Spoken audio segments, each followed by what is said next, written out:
வணக்கம் நட்பூக்களே, நிலா கிருஷி தமிழ் நாவல்ஸ் சேனலுக்கு உங்களை அன்புடன் வரவேற்கிறேன்.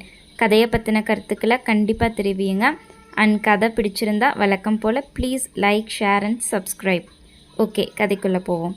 மோகத்தில் தத்தளிக்கும் நிலவே. அத்தியாயம் 23.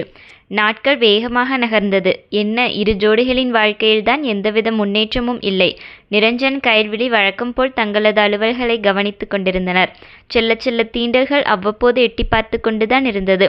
கணவனின் மோகப்பார்வையில் வழக்கம் போல் மருண்டு விழித்தது அந்த பெண்மை. மனைவியின் பயம் எதுவும் அந்த கணவனுக்கு உரைக்கவில்லை. இயல்பான கூச்சம் என்றுதான் அவனும் சற்று ஒதுங்கியிருந்தான்.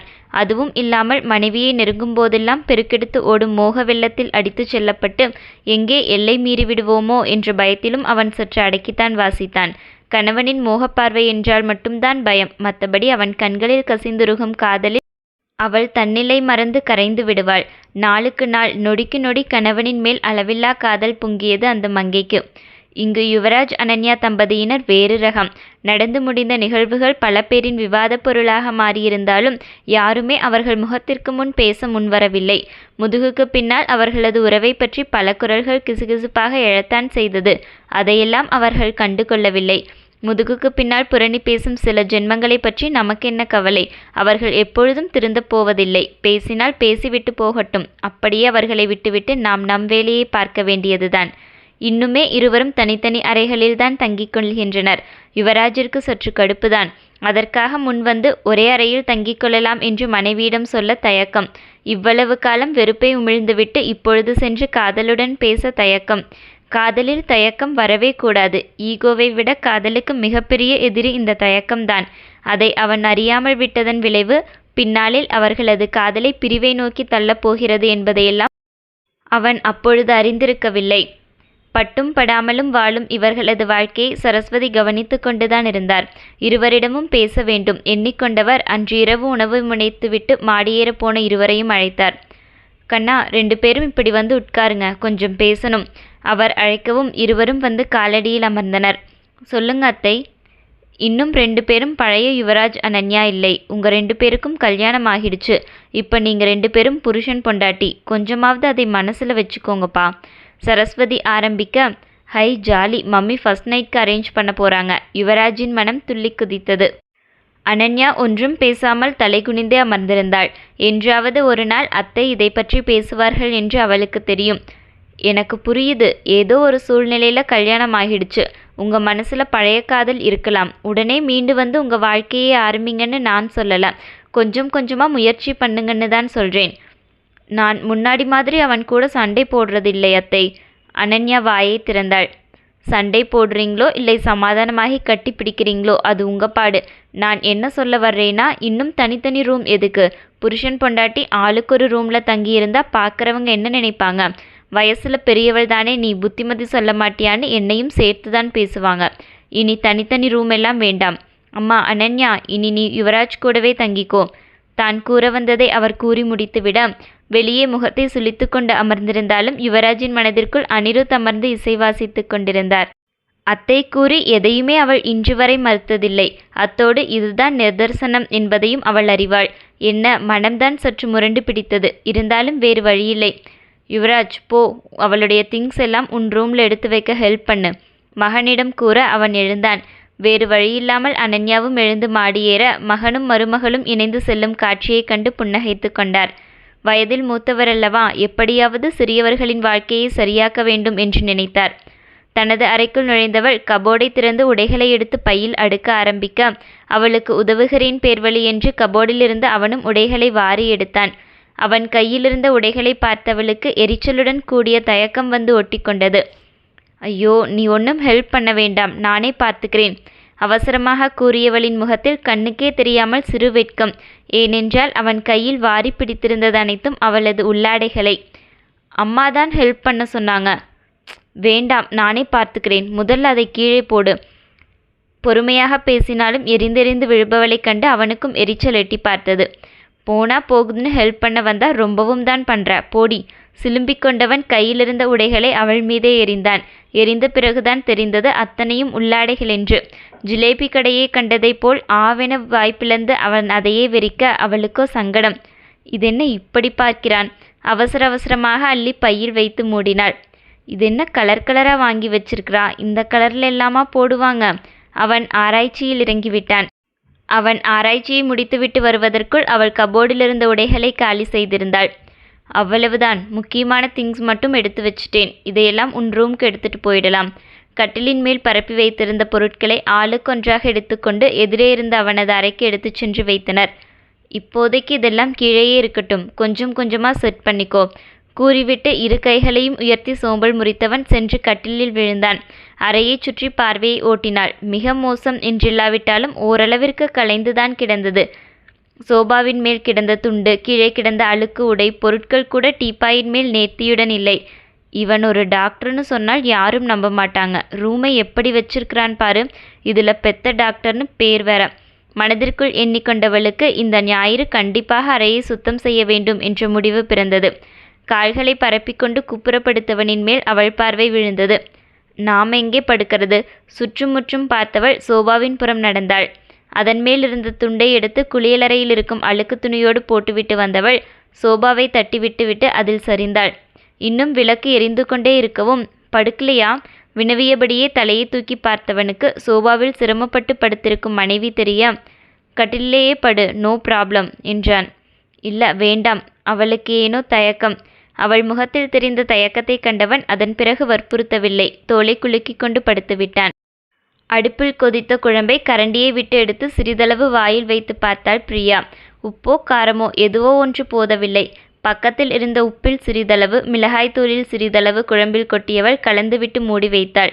கார்த்திக், பிரியா இருவரும் மும்பை குடிபெயர்ந்திருந்தனர். சென்னையிலேயே இருந்தால் தேவையில்லாத மனக்கசப்புகள் எழும், வேண்டாத நினைவுகள் மனதில் தோன்றி அலைக்கழிக்கும்.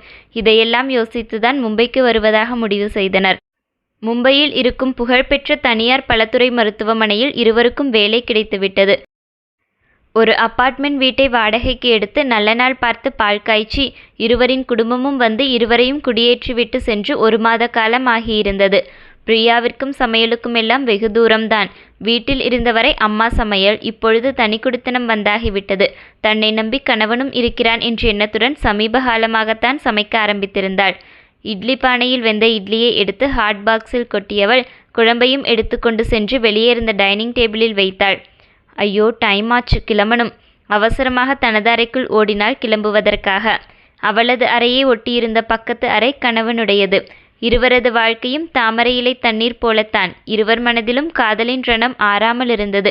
ஆனால் கட்டிய தாலிக்கும் நடந்த திருமணத்திற்கும் உண்மையாக இருந்தனர்.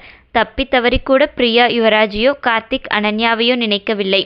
திருமணமாகி முடிந்திருந்த இந்த 3 மாத காலங்களில் தங்களுக்கான வாழ்க்கை இதுதான் என்று தெளிவாகியிருந்தனர்.